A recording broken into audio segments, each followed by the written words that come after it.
अस्सलाम वालेकुम स्टूडेंट। आज हम स्टार्ट करेंगे प्रेजेंट परफेक्ट कंटिन्यूस का। तो प्रेजेंट परफेक्ट कंटिन्यूस को जिससे हम उर्दू में कहते हैं फ़िलहाल मुकम्मल जारी। अब जो है इसकी मैं सबसे पहले आपको इसकी उर्दू की पहचान बताऊंगी। यहाँ पर प्रेजेंट परफेक्ट भी यूज़ हो रहा है और कंटिन्यूस टेंस। यहाँ पर हम परफेक्ट और कंटिन्यूस टेंस दोनों का जिक्र कर रहे हैं। तो हमने करना क्या है कि जब पहचान जो है इसकी कंटिन्यूस टेंस की यूज़ होगी, जैसे कि रहा है, रही है और रहे हैं। ये कंटिन्यूस टेंस की पहचान इसकी कंटिन्यूस टेंस की होगी और जो हेल्पिंग वर्ब यूज़ होगा वो परफेक्ट टेंस का यूज़ होगा। तो पहचान कंटिन्यूस टेंस के हम यूज़ कर चुके हैं कि रहा है, रही है और रहे हैं। अब मैं आपको हेल्पिंग वर्ब का बताऊंगी कि हेल्पिंग वर्ब इसमें कौन से यूज़ होंगे। Helping verb present perfect continuous में यूज़ होंगे हैव बीन और हैज़ बीन। ये दो हेल्पिंग वर्ब इसमें यूज़ होंगे लेकिन डिफरेंट सब्जेक्ट के साथ। अब ही, शी और इट है। इसके साथ हम जो हेल्पिंग वर्ब यूज करेंगे वो होगा have been, has been. Has been use होगा ही शी इट के साथ। और आई, यू, वी और दे, इसके साथ हम हेल्पिंग वर्ब यूज करेंगे हैव बीन। और साथ ही और इसके साथ फर्स्ट फॉर्म ऑफ वर्ब के साथ आईएनजी यूज करेंगे।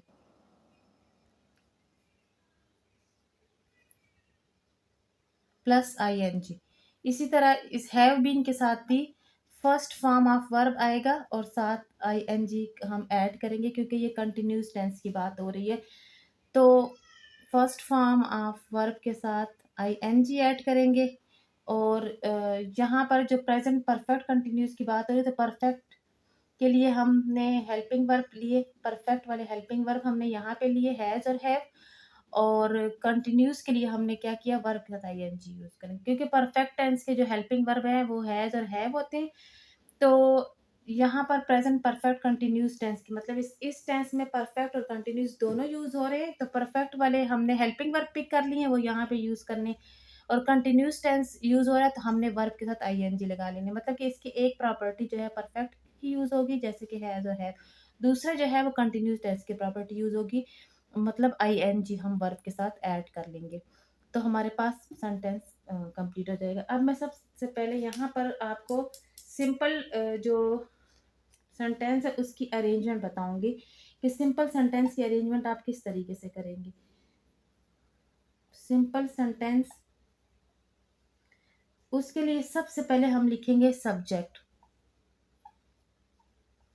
सब्जेक्ट लिखने के बाद हम लिखेंगे हेल्पिंग वर्ब। अब हेल्पिंग वर्ब हैज बीन भी है और हैव बीन भी है, वो आप अकॉर्डिंग टू सब्जेक्ट यूज करोगे। हेल्पिंग वर्ब, हेल्पिंग वर्ब के बाद आपने जो मेन वर्ब है वो लिख लेना है और साथ मेन वर्ब के साथ आईएनजी ऐड करना है क्योंकि ये परफेक्ट कंटिन्यूस टेंस है। और एंड पे ऑब्जेक्ट। ये है सिंपल सेंटेंस की अरेंजमेंट। सबसे पहले सब्जेक्ट, फिर हेल्पिंग वर्ब, फिर मेन वर्ब प्लस आईएनजी और ऑब्जेक्ट। सिंपल सेंटेंस की अरेंजमेंट होगी। अब मैं नेगेटिव सेंटेंस की अरेंजमेंट बताऊंगी आपको। अच्छा, तो अब नेगेटिव सेंटेंस की अरेंजमेंट हम किस तरीके से करेंगे। सबसे पहले हम लिखेंगे सब्जेक्ट।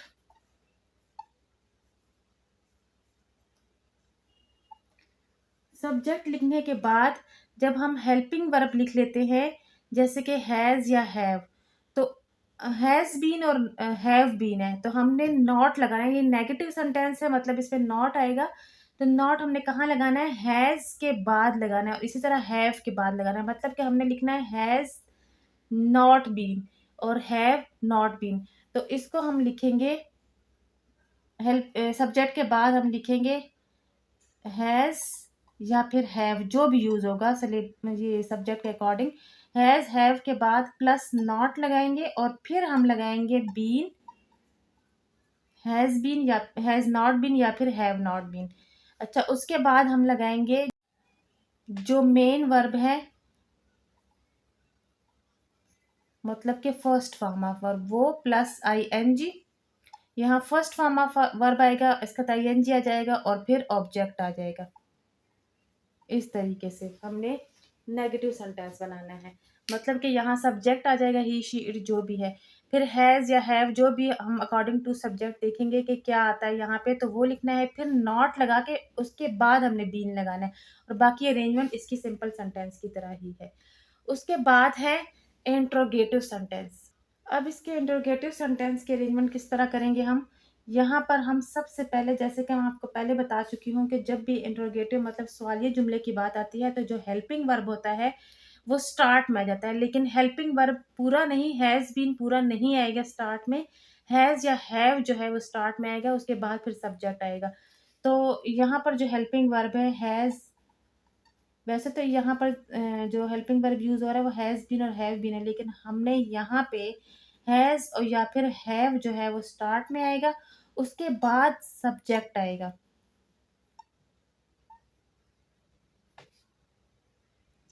फिर उसके बाद आएगा बीन। फिर जो फर्स्ट फॉर्म या फिर मेन वर्ब है हमारे पास, जो फर्स्ट फॉर्म ऑफ वर्ब इसमें यूज़ होती है वो प्लस आईएनजी और फिर प्लस ऑब्जेक्ट। अरेंजमेंट इसकी कुछ इस तरह है, सिंपल नेगेटिव और इंटरोगेटिव सेंटेंस की, जो कि मैं आपको बता चुकी हूँ। लेकिन यहाँ पर प्रेजेंट परफेक्ट कंटिन्यूस टेंस है, यहाँ पर टाइम पीरियड यूज होता है। तो अब टाइम पीरियड में हमने सिंस और फार का इस्तेमाल करना है। तो अब मैं आपको वो बताऊंगी कि किस तरीके से आपने, कहाँ पे आपने सिंस यूज करना है, कहाँ पे फॉर यूज करना है। यहाँ पर जो उर्दू सेंटेंस होंगे वहाँ पे से का लफ्ज़ इस्तेमाल होता है कि मैं सुबह से काम कर रहा हूँ, मैं 2 साल से ये जॉब कर रहा हूँ, मतलब कि से का लफ्ज़ यूज़ होता है। तो वो जो से है उसके लिए इंग्लिश हम सिंस और फॉर यूज़ करेंगे। तो अब सिंस और फॉर कहाँ यूज़ होगा वो मैं आपको बताऊँगी। अब जैसे कि मैं आपको बता चुकी हूँ कि यहाँ पर जो उर्दू सेंटेंस होंगे उसमें ये से का लफ्ज़ मस्ट आएगा, जिसके लिए हम यूज़ करते हैं सिंस और फॉर, या फिर सिंस या फॉर। लेकिन वो स्पेसिफिक जगह पे सिंस आता है और कुछ जगह पे फॉर आता है, कुछ सेंटेंस में हम फॉर यूज़ करते हैं। अब सिंस और फॉर कहाँ-कहाँ यूज़ करना है वो मैं आपको बताऊँगी। अच्छा, तो यहाँ पर जब क्वेश्चन में अ, ये से का लफ्ज़ आ गया तो सिंस और फॉर यूज़ करना है, तो अब क्वेश्चन ये अराइज़ होता है कि सिंस कहाँ यूज़ करना है, फॉर कहाँ यूज़ करना है। जब भी आपके पास आवर की बात हो रही है, मिनट की बात हो रही है, सेकंड की बात हो रही है, मतलब सेकंड में कि मैं इतने सेकंड में मैंने काम किया, या मैं इतने मिनट सोया, या मैं इतने घंटे सोया, तो जब भी इनकी बात हो रही होगी तो आपने फॉर यूज़ करना है। लेकिन जब एग्ज़ैक्ट टाइम दिया होगा कि 10 ओ क्लॉक, 11 ओ क्लॉक, 12, मतलब कि जो घड़ी में आपके पास 1 टू 12 दिए होते हैं नंबर, तो उसमें कोई नंबर यूज़ हो रहा हो 1 टू 12 जो भी दिए होंगे, 7 ओ क्लॉक, 6 ओ क्लॉक, तो उसमें आपने सिंस यूज़ करना है। इसी तरह डेज़ के मतलब मैं इतने डेज़ से जॉब कर रहा हूँ, या फिर कोई और काम का, लेकिन वहाँ पे डेज़ का ज़िक्र हो कि इतने डेज़ के लिए मैंने ये जॉइन किया है। तो मतलब जस्ट डेज़ का ज़िक्र आया, तो फिर आपने 4 days, for 4 days, for 6 days, for 7 days, इस तरह। तो वहाँ पर आपने फॉर यूज़ करना है। लेकिन जब आपको नेम दिया हो डेज़ का कि Monday, Tuesday, Wednesday, Thursday, Friday, Saturday, Sunday, इस तरह दिया होगा, तो मतलब कि आपको डे का जो नेम दिया होगा, तो फिर आपने लिखना है कि सिंस मंडे, सिंस फ्राइडे, तब आपने सिंस यूज़ करना है। इसी तरह मंथ, तो मंथ के लिए आपने लिखना है फॉर मंथ। लेकिन जब नेम ऑफ मंथ आ जाए कि जनवरी, फ़रवरी, मार्च, तो आपने लिखना है since February, since March, since May. इस तरीके से आपने सिंस यूज़ करना है। इसी तरह ईयर है, तो आपने अगर ये ईयर के ज़िक्र आता है तो आपने लिखना है फॉर, मतलब कि for 2 year, for 3 year, for 7 year, तो यहाँ पर इसके लिए फॉर यूज़ होगा। लेकिन जब एग्ज़ैक्ट ईयर आपको दिया होगा कि 1960, 1999, 2004, 2007, 2008, इस तरह दिया होगा, तो वहाँ पर फिर आपने सिंस 2008, सिंस 2012, इस तरीके से आपने फिर सिंस यूज़ करना है। तो ये आपको पता होना चाहिए कि फॉर कहाँ यूज़ करना है, सिंस, ये बहुत ज़रूरी है। तो जब भी आपको एग्ज़ैक्ट इन्फॉर्मेशन दी होगी, exact time, exact day, exact month, exact year दिया होगा, तो फिर आपने सिंस यूज़ करना है। लेकिन जब इस तरीके से दिया होगा कि जस्ट कहा होगा कि for 4 days, for 6 month, for 7 year और फॉर 4 आवर्स, तो इस तरीके से फिर आपने फॉर यूज़ करना है जब आपको एग्ज़ैक्ट इन्फॉर्मेशन नहीं दी होगी। तो चलते हैं ऐसे कुछ एग्ज़ाम्पल हम करते हैं जिससे हमारा कॉन्सेप्ट थोड़ा-सा और क्लियर हो जाएगा। अब हमारे पास कुछ इस तरह के एग्ज़ाम्पल हैं जिसमें टाइम मेंशन है। जैसे कि ये फर्स्ट वन है, मैं सुबह से सो रहा हूँ। अब इसमें एग्ज़ैक्ट जो है वो दिया हुआ है कि मॉर्निंग टाइम है, इस मतलब एग्ज़ैक्ट टाइम गिवन है। तो यहाँ हम लिखेंगे आई। अब आई के साथ जो यूज़ हो रहा है हेल्पिंग वर्ब, वो है आई हैव। आई के लिए हैव यूज़ होगा, आई हैव बीन। अब उसके बाद मैंने ये बताया था आपको कि वर्ब के साथ आईएनजी आएगा, फर्स्ट फॉर्म ऑफ वर्ब के साथ। तो सोने के लिए हम स्लीप यूज़ करते हैं, तो इसके साथ हम लिखेंगे स्लीपिंग, क्योंकि मैंने आपको बताया था वर्ब के साथ आईएनजी आएगा। आई हैव बीन स्लीपिंग, ये एग्जैक्ट टाइम है तो इसलिए हम लिखेंगे since. I have been sleeping since morning.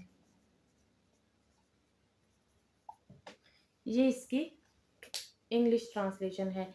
और हमने जो है वो यहाँ पर ये जो से आ रहा है और टाइम आ रहा है, तो इससे हमें अंदाज़ा हो रहा है कि ये हमारे पास perfect present perfect continuous tense की बात हो रही है, क्योंकि परफेक्ट कंटिन्यूस में हमारे पास जो पहचान होती है इसकी ज़्यादातर वो टाइम से होती है। और यहाँ पर जो से का लफ्ज़ आ रहा है, सुबह से, घंटे से, 2 बजे से, इस तरह करके जो होता है वो हमारे पास परफेक्ट कंटिन्यूस टेंस होता है।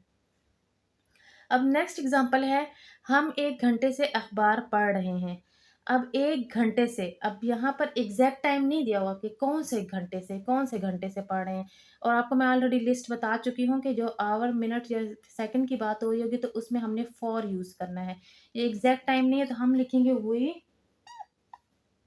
और वी के लिए जो है वो हेल्पिंग वर्ब यूज़ होता है हैव। और हैव के साथ ये क्योंकि हमारे पास परफेक्ट कंटिन्यूस है तो इसका हेल्पिंग वर्ब होगा हैव बीन।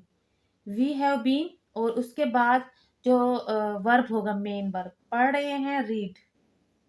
लेकिन ये कंटिन्यूस टेंस है और इसके साथ मैंने आपको बताया था कि प्लस आईएनजी भी होगा, तो हमने लिखना है we have been reading newspaper.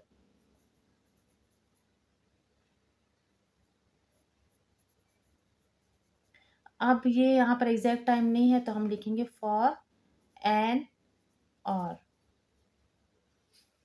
ये इसकी ट्रांसलेशन हो गई। तो हमने टाइम को ज़रूर माइंड में रखना है कि एग्जैक्ट टाइम है या फिर नहीं। अगर एग्जैक्ट टाइम हो तो फिर हमने सिंस यूज़ करना है, अदरवाइज हम फॉर यूज़ करेंगे। अच्छा, नेक्स्ट एग्जांपल है, बच्चा 2 बजे से रो रहा है। अब ये हमें पता है ये एग्जैक्ट टाइम है, और वैसे मैं आपको बता चुकी हूँ कि 1 to 12 होता है क्लॉक में हमारे पास काउंटिंग नंबर होते हैं। तो इनमें से जो भी आ जाए 1 से 12 तक, तो वो जो है वो हमारे पास एग्जैक्ट टाइम होगा अकॉर्डिंग टू क्लॉक। तो उसमें हम सिंस यूज़ करेंगे। बच्चा 2 बजे से रो रहा है, ये एग्जैक्ट टाइम है तो हम लिखेंगे कि बेबी। अब ये हमारे पास ही या शी के कैटेगरी में आता है तो इसलिए हम हैज़ यूज़ करेंगे। बेबी हैज़ बीन, उसके बाद मेन वर्ब क्राई, लेकिन हम यहाँ क्राइंग यूज़ करेंगे जैसे कि मैं ऑलरेडी बता चुकी हूँ। Baby has been crying. अब ये हमारे पास एग्जैक्ट टाइम है तो हम लिखेंगे सिंस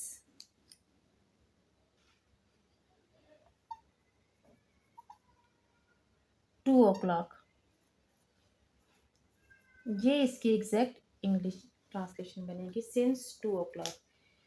अब इसकी जो लास्ट एग्जाम्पल है वो है, मैं 2001 मैं 2001 से ये नौकरी कर रहा हूँ। अब ये 2001 जो है ये एग्जैक्ट ईयर गिवन है, इसका मतलब है यहाँ पर हम सिंस यूज करेंगे। अब आई है, आई, आई के लिए जो हेल्पिंग वर्ब यूज होता है वो है हैव। तो यहाँ हम लिखेंगे आई हैव और बीन। आई हैव बीन, अब कर रहा हूँ, डूइंग दिस जॉब सिंस, यहाँ हम सिंस मस्ट लगाएंगे क्योंकि एग्जैक्ट ईयर है सिंस 2001। तो ये इसकी कुछ एग्जांपल थी जिससे यकीनन आपका कॉन्सेप्ट क्लियर हो गया होगा। हमें सिंस और फॉर का मस्ट पता होना चाहिए कि किस टाइम के साथ हमने सिंस यूज़ करना है और किस टाइम के साथ हमने फॉर यूज़ करना है। और इसका जो पहचान है प्रेजेंट परफेक्ट कंटिन्यूस की, उसकी उर्दू में पहचान ये है कि हमें टाइम दिया होगा और यहाँ पर से का लफ्ज़ जो है वो यूज़ हुआ होगा, जिससे हमें पहचान हो जाएगी कि प्रेजेंट परफेक्ट कंटिन्यूस टेंस है और यहाँ हमने ज़रूर सिंस एंड फॉर यूज़ करना है। इसके हेल्पिंग वर्ब अपने माइंड में रखने हैं और जो मेन वर्ब है उसके साथ आईएनजी हम फर्स्ट फॉर्म के साथ लगाएंगे। तो प्रेजेंट परफेक्ट कंटिन्यूस टेंस यहीं पे एंड हो जाता है। नेक्स्ट टेंस इंशाल्लाह हम न्यू वीडियो में करेंगे। तब तक के लिए अल्लाह हाफ़िज़।